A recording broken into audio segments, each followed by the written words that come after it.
नमस्कार दोस्तों, आपका स्वागत है हमारे YouTube चैनल की एक और मज़ेदार स्टोरी में। दोस्तों, आपने कभी सर्वाइव किया है या आपके साथ कभी ऐसा हुआ है कि आप कहीं घूमने गए हो और अचानक वहाँ गुम हो जाते हो? ऐसा ही हुआ है आज की हमारी कैरेक्टर सिया के साथ। डे 1। ये सिया है जो जंगल में घूमने के लिए आई थी, लेकिन अचानक ये रास्ता भूल गई और पिछले कुछ दिनों से इसी जंगल में अकेली भटक रही है। सिया आखिर में परेशान होकर एक पेड़ के नीचे बैठ जाती है और अपने आप से दुखी हो जाती है। सिया का बैग भी पूरी तरह से खाली है, उसमें केवल एक चाकू और एक खाली बोतल है। सिया परेशान हो जाती है और सोचने लगती है, क्या मैं कभी इस जंगल से बाहर निकल पाऊंगी या कभी नहीं निकल पाऊंगी? हमेशा के लिए इसी जंगल में खो जाऊंगी। सिया बहुत परेशान हो जाती है और खाने और पानी की तलाश में निकल जाती है। सिया के पास न खाना है न पानी, ऐसे में सरवाइव करना बहुत मुश्किल हो जाता है। सिया लंबी दूरी तय करने के बाद आखिर में एक बहते हुए पानी के नाले के पास पहुंच जाती है। सिया बहुत ज़्यादा खुश होती है और पानी के अंदर बैठ जाती है।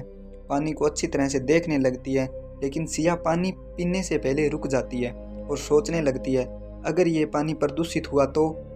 सिया ऐसा सोचकर अपने बैग में से कुछ चीज़ें निकालकर पानी को उबालती है और उबालने के बाद पीने का फैसला करती है। सिया का यह फैसला बहुत अच्छा था। सिया को शायद सर्वाइव की समझ थी। सिया फिर खुशी खुशी पानी को पीती है और अपने आप में थोड़ी देर शांत हो जाती है। सिया पानी को बोतल में भी भर लेती है, क्योंकि आगे भी बहुत सारा सफ़र करना है। जब भी प्यास लगे उसे पीस के सिया अब आगे की ओर बढ़ने लगती है, क्योंकि शाम होने वाली है। सिया को भूख भी लगने लगती है। सिया खाने की तलाश में निकल जाती है। कुछ दूर जाने पर उसे झाड़ियों में जामुन मिलते हैं, जिसे सिया देखकर बहुत खुश हो जाती है और सिया उन जामुन को एक एक करके तोड़ती है। फिर सिया खा लेती है और कुछ जामुन को अपने बैग से एक पोटली निकालकर उनमें भर लेती है, ताकि आगे जब भी वो सर्वाइव करे उसे भूख मिले आगे खा सके। अब शाम हो जाती है। सिया आग जगाकर आग के पास बैठ जाती है, लेकिन उसे डर है। उसे ऐसा लगता है कि अगर कोई जंगली जानवर आ गया तो, या रात में किसी ने मुझे हमला कर दिया तो। सिया ऐसा सोच रही होती है, तभी उसे चमकती हुई आंखें दिखाई देती है। वह एक जंगली भेड़िया था। सिया जंगली भेड़िए को देखकर डर जाती है और आग से एक लाठी उठा लेती है, जिससे भेड़िया थोड़ा डर जाता है। और सिया डरती नहीं है, उसका मुकाबला करती है, भेड़िए को डराती है और भेड़िया कुछ देर बाद वहाँ से चला जाता है। सिया अब अपने शेल्टर में जाकर सो जाती है, लेकिन वो नींद नहीं लेती है, क्योंकि उसे पता है अगर मैं सो गई तो किसी जंगली जानवर ने मुझ पर हमला कर दिया तो। सिया ऐसे में पूरी रात बिताती है। और डे 2, अगले दिन सिया फिर से जिंदगी और मौत की जंग लड़ने के लिए तैयार और फिर से चलने लगती है। कुछ दूर जाने पर उसे एक पानी से भरा तालाब दिखाई देता है। सिया तालाब को देखकर खुश हो जाती है और मन ही मन में सोचने लगती है, अगर मैं इस पानी में स्नान कर लूँ तो कुछ देर मेरा मन शांत हो जाएगा और मुझे अच्छा महसूस होगा। सिया अपना बैग किनारे पर रख देती है और उस पानी में स्नान करने के लिए पानी के अंदर चली जाती है। सिया अच्छे से अपना मुंह धोती है, अपना हाथ धोती है, अपने बाल धोती है और कुछ देर ठंडे पानी में स्नान करती है, जिससे उसे शांति मिलती है। सिया को अब नीचे गहराई में कुछ चमकती हुई चीज़ दिखाई देती है। सिया वह चमकती हुई चीज़ देखने के लिए नीचे गहराई में जाती है, तभी उसे एक सोने जैसी चमकती हुई धातु मिलती है। सिया मन ही मन में सोचती है, क्या ये कोई रहस्यमय धातु है या फिर कोई अनमोल धातु?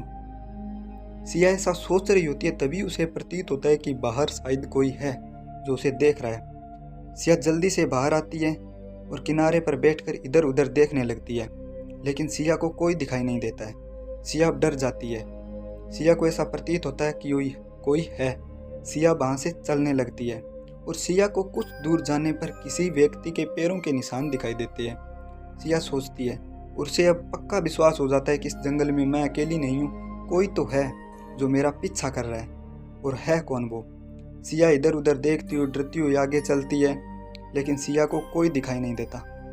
सिया नदी को फॉलो करने लगती है और आगे चलती है कि शायद नदी पर कोई वोट या कोई इंसान मिल जाए, जंगली जानवर पकड़ने के लिए आए शिकारी मिल जाए। सिया ऐसा सोचते हुए कुछ दूर जाती है, लेकिन उसे एक कबीला दिखाई देता है। सिया सोचती है, बीच जंगल में कबीला, क्या यहाँ कोई रहता है? क्या मुझे मदद मिलेगी? क्या मुझे अंदर जाना चाहिए? सिया को उस कबीले के अंदर बहुत सारे झोंपड़ियां दिखाई देती है, लेकिन कोई दिखाई नहीं देता है। तभी सिया को ऐसा प्रतीत होता है कि उसे कोई छुपके से देख रहा है, लेकिन सिया को वहाँ कोई दिखाई नहीं देता।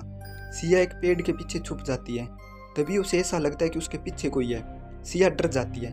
सिया वह चमकीली धातु को पकड़ लेती है और मन ही मन में सोचने लगती है, कौन है। सिया फिर वहाँ से आगे बढ़ती है। सिया को वहाँ बहुत सारे झोंपड़ियाँ दिखाई देती हैं, लेकिन हकीकत बात तो ये थी कि वहाँ कोई नहीं था। और सबसे डरावनी बात यह थी कि वहाँ ज़ोर ज़ोर से आवाज़ें आ रही थी, ऐसा जैसे कोई चीख रहा हो, घर के अंदर कोई चीख रहा हो, जैसे कोई सिया को अपने पास बुला रहा हो। लेकिन सिया अंदर नहीं जाती है और अपने बैग से अपना चाकू निकाल लेती है और वहाँ से आगे बढ़ने लगती है। धीरे धीरे आगे बढ़ने लगती है। सिया को अब ऐसा प्रतीत होता है कि कोई ना कोई तो ज़रूर है जो मेरा पीछा कर रहा है, लेकिन मुझे डरना नहीं है, मुझे चलते रहना होगा।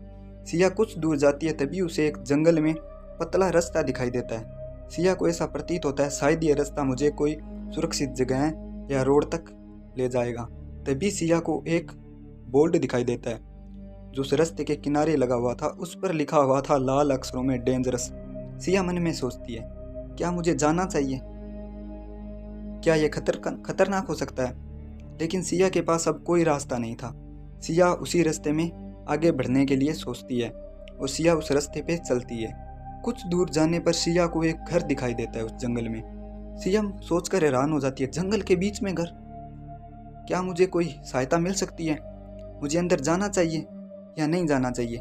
सिया घर के पास जाती है और देखती है घर का दरवाज़ा खुला था। पूरी तरह से अंधेरे में था घर।